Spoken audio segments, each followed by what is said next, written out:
I'm in Tokyo. I'm just a stone's throw away from the famous Shibuya crossing, and I just wanted to do a quick video to update you on what's going on in Japan, at least as far as I can glean in my 2 weeks here. So Japan has a new female prime minister. She's only been in since October, and usually, of course, the first female prime minister of a country is cheered by progressives, but Takaichi is no progressive herself. She's particularly conservative on gender issues. She's said that she is against same-sex marriage. She believes that the Japanese emperor, the throne, should only be passed to males in the line. And she supports traditional gender roles. She's also seen as hard right by some, although she actually is part of the Liberal Democratic Party, this hegemonic force in Japanese politics, which has been in power for all but 3 or 4 years since the Second World War. Her coalition, though, is propped up by the Japan Innovation Party that many would characterize as far right. She's also visited the Yasukuni Shrine here in Tokyo, which honors war criminals, among other members of Japan's military.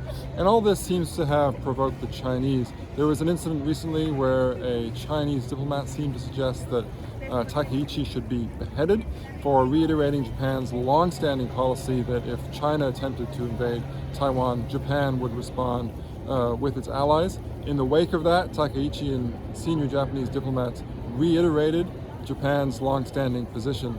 So hopefully this won't come to a head. Hopefully Japan won't need to make a decision about whether to respond to Chinese aggression against Taiwan, either alone without the United States or hopefully with the United States under Donald Trump.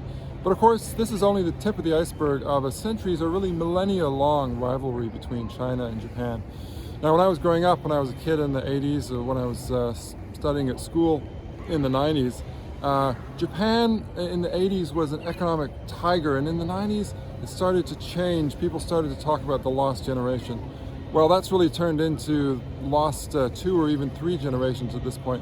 Japanese growth rates have been sluggish since then at 1 or 2%, if that. And meanwhile, of course, China has come on like nothing else. I was looking the other day at high-speed rail passengers because I've been enjoying Japan's fantastic network of Shinkansen or bullet trains.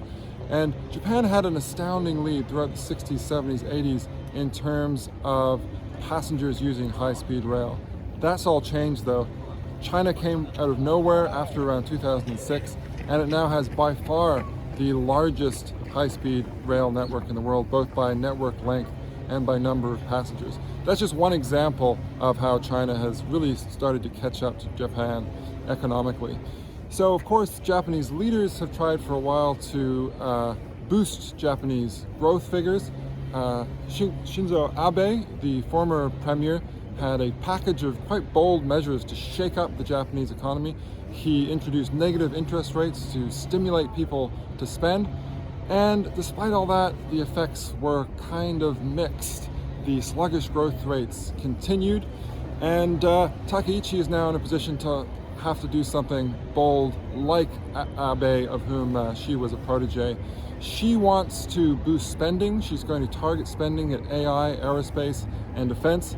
Critics, though, fear that this is the wrong time to do that. She's operating in an inflationary environment, whereas Abe was in a deflationary time. So different times probably call for different measures. That's what the critics fear.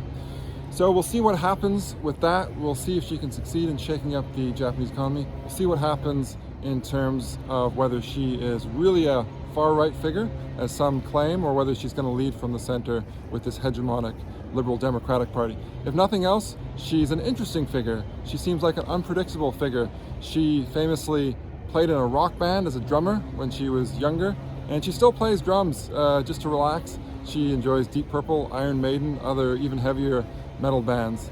So we'll see what happens. Hopefully China doesn't try to invade Taiwan. Japan isn't forced to decide what to do about that, and hopefully she can succeed in really shaking up Japan's economy for the first time in a quarter of a century.